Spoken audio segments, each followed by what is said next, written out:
So hello everyone. Today we'll be working on three synonymous words. तो आपने सुना होगा we are having something which is Troisius sign, we are having something which is Troisius syndrome, and we are having something which is known as Troisius sign. Now what is the difference between them? यहाँ पे तीनों की images हैं, तो मैं एक एक करके आपको तीनों चीज़ें एक्सप्लेन करती हूँ. The first image which is being shown to you is actually the image of Trousseau's sign. इसी को वर्शियोस नोट बोलते हैं अपन, ठीक है. The second image that is being shown to you is Trousseau sign and the third image is of Trousseau's syndrome. अब ये क्या होते हैं, क्यों होते हैं और कैसे होते हैं, आइए सीखते हैं.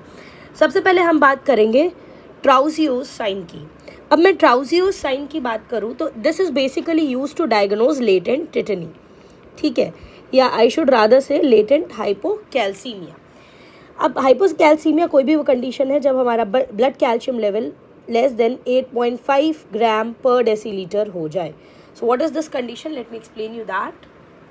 इन दिस पर्टिकुलर कंडीशन हमारे पास जो कफ होता है बीपी का, उसे हम ब्रेकियल आर्टरी पे लगाते हैं, हम उसे ऑक्लूड करेंगे, और जो भी पर्सन का सिस्टोलिक ब्लड प्रेशर है उससे आप थोड़ा ब्लड प्रेशर तक कफ को इन्फ्लेट करोगे. लेट अस अज्यूम दैट किसी पर्सन का सिस्टोलिक 140 है, तो आप इसको 145 150 तक लेकर के जाओगे.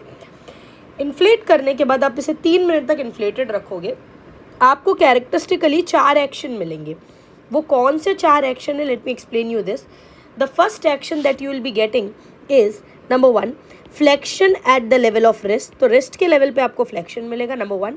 नंबर 2 आपको थंब पे एडक्शन मिलेगा, adduction at the level of thumb. Third thing metacarpophalangeal joint पे फ्लेक्शन मिलेगा, ठीक है. और fourth would be interphalangeal joints पे आपको एक्सटेंशन मिलेगा. तो ये 4 एक्शन मिलेंगे. Let us see a demonstration video to understand this more clearly.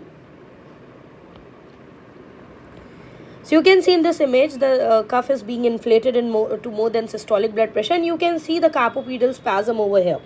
यही है आपका जिसको हम लोग बोलते हैं ट्रॉजियोस साइन, ठीक है. Now coming to the next heading, we have to now talk about Trousier's sign. Now what is this Trousier's sign? Normally ये देखा गया है कि ज़्यादातर जो एब्डोमेन के ऑर्गन होते हैं वो supra clavicular group of lymph node में ड्रेन करते हैं, specially left supra clavicular group of lymph node.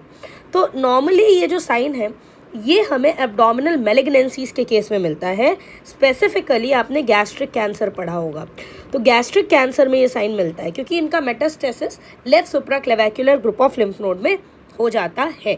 उसके कारण हमें ये देखने को मिलता है, ठीक है, because it is the sentinel node और we can say the signal node, ठीक है. इसको ही वर्शोस लिम्फ नोड बोलते हैं. The third one is what we call as Trousier's syndrome. Now what is this Trousier's syndrome? It is basically migratory thrombophlebitis. We very well know that cancer is actually a procoagulant state. Like pregnancy is in procoagulant state. होता क्या है, cancer cells जो होती हैं वो बहुत सारे प्रोकोएगुलेंट factors को रिलीज करती है ब्लड में, जिसके कारण जगह जगह पे इस पर्सन की बॉडी में थ्रोम्बोसिस हो जाता है, and you get marks like this. So now you could differentiate between Trousier's syndrome, you can differentiate between Trousier's sign, and you can tell how is it different from Trousier's sign. Thank you so much.